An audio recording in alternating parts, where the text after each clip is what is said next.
कितना अद्भुत है मनुष्य का जीवन। जिसके पास नहीं है वो रो रहा है, और जिसके पास बहुत है वो बहुत ज़्यादा रो रहा है।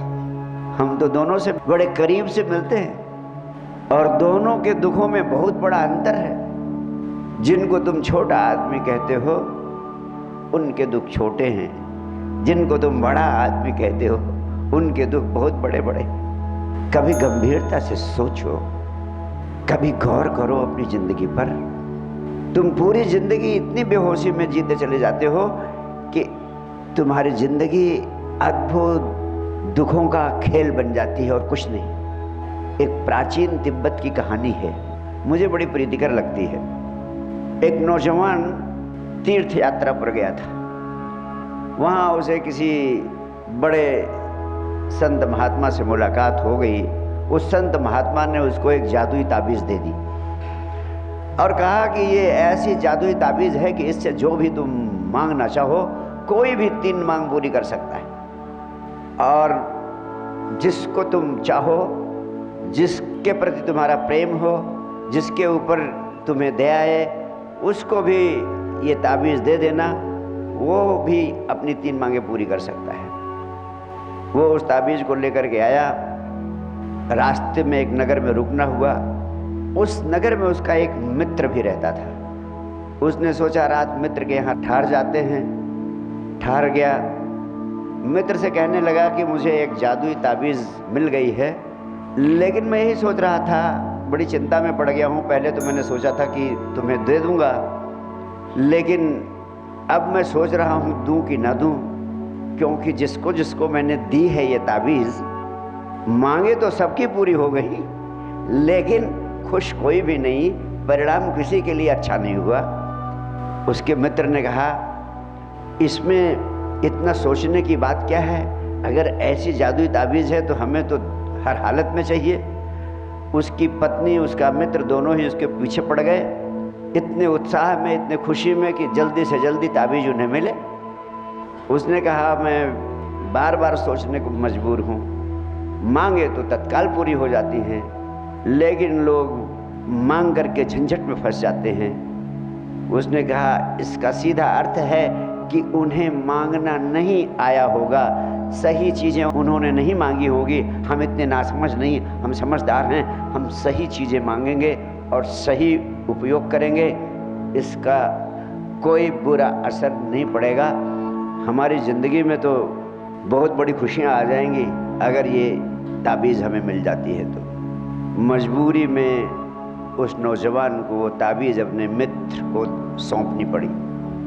और जैसे ही मित्र को ताबीज़ मिली, पति पत्नी ने आपस में विचार किया कि बड़ी गहन इच्छा थी प्राणों में, लखपति होने का सपना था तिब्बत जैसी जगह में, और वो भी पुराने ज़माने में। लखपति होना बहुत बड़ी बात थी।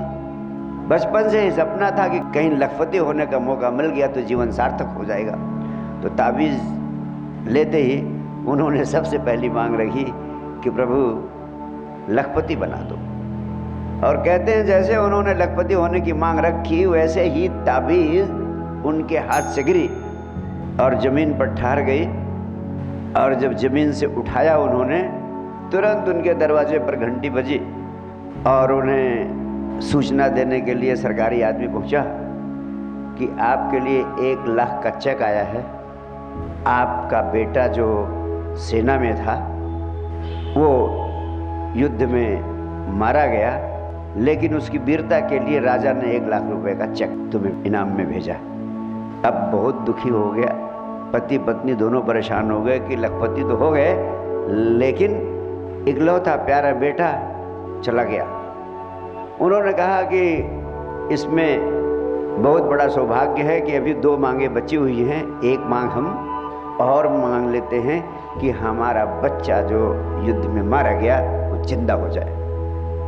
और जैसे पति पत्नी ने निर्णय लिया और अपनी मांग रखी कि मेरा बेटा वापस आ जाए, जिंदा हो जाए, वैसे ही उन्हें दरवाज़ा खटखटाने की आवाज़ आई और बेटा आवाज़ देता है, पिताजी पिताजी। लेकिन उसकी छाया दिखाई पड़ती है, बेटा नहीं दिखाई पड़ता।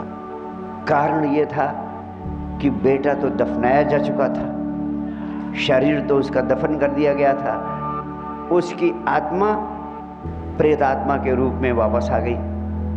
अब जहाँ ही जाएं घर में वहीं उसकी छाया दिखाई पड़ने लगी।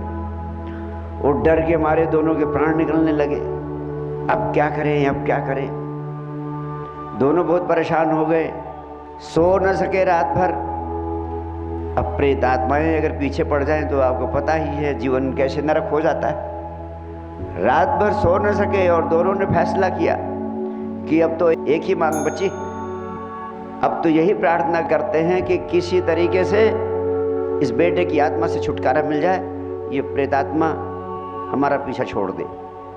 दोनों ने तीसरी मांग यही कर ली कि अब बेटे से किसी तरह से छुटकारा कराते हमें, नहीं तो पूरा जीवन सताएगा और जीवन जीना असंभव हो जाएगा। तीनों मांगे मांग ली और अब उन्हें रात ही रात उन्होंने सोचा कि इस ताबीज़ को ले जाकर मित्र को वापस कर देते हैं, और रात में ही जाकर के इस ताबीज़ को मित्र को वापस कर दिया और कहा, अब मेरी प्रार्थना कि ये ताबीज़ ज़िंदगी में और किसी दूसरे आदमी को मत देना। मैंने ये कहानी आपको ये सुनाई कि ये तिब्बत की बड़ी पुरानी कहानी है, लेकिन बड़ी अर्थपूर्ण है। तुम गौर से देखो तो तुम्हारी ज़िंदगी की कहानी भी इस ताबीज़ की ही कहानी है। तुम एक चीज़ मांगते हो, पूरी हो जाती है, उसके पीछे पीछे कोई ना कोई दूसरी परेशानी खड़ी हो जाती है, फिर दूसरे परेशानी से जूझते हो, फिर तीसरी खड़ी हो जाती है। कारण क्या है? कारण सिर्फ इतना है कि आदमी पूरा का पूरा जीवन बेहोशी में जी रहा है। उसे कुछ नहीं पता है कि मुझे क्या चाहिए, कहाँ जाना है, कहाँ पहुँचना है, कहाँ होना है।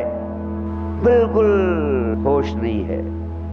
आदमी भीतर से गड़बड़ है, भीतर सिर्फ अशांति है, तनाव है, उपद्रव है। और जब भीतर अशांति, तनाव, उपद्रव है तो ऐसा आदमी अगर सोना छूता है वो माटी हो जाता है। तुम दूसरे का भला करने चलते हो, उसका भला तो बहुत दूर की बात, वो तुम्हारा दुश्मन बन जाता है। तमाम लोग मेरे से मिलते हैं, कहते हैं गुरुजी हम तो उसका हमेशा अच्छा अच्छा ही सोचते हैं, लेकिन आप देखिए मेरे खिलाफ इतना बड़ा षड्यंत्र कर रहा है। तो ये आदमी भीतर से जब तक ठीक नहीं होगा तब तक कोई ताबीज़ तुम्हें मिल जाए, तुम्हारी ज़िंदगी आनंद की ज़िंदगी नहीं हो सकती। आखिर इतना ज़िंदगी के अनमोल बरस बीत गए, क्या पाया आपने? गौर से देखा? किसी को कुछ मिलता हुआ दिखाई नहीं देता है। आपसे कहना चाहता हूँ पूरे प्राणों से, भले ही तुम्हें लगता हो कि तुम्हें कुछ मिल गया है, ज़्यादा से ज़्यादा तुम यही कह सकते हो कि मुझे एक मकान मिल गया है, मेरी दुकान चल रही है, मेरी रोजी रोटी चल रही है, खाने पीने की तकलीफ नहीं है। इससे ज़्यादा कहने के लिए तुम्हारे पास कुछ है नहीं।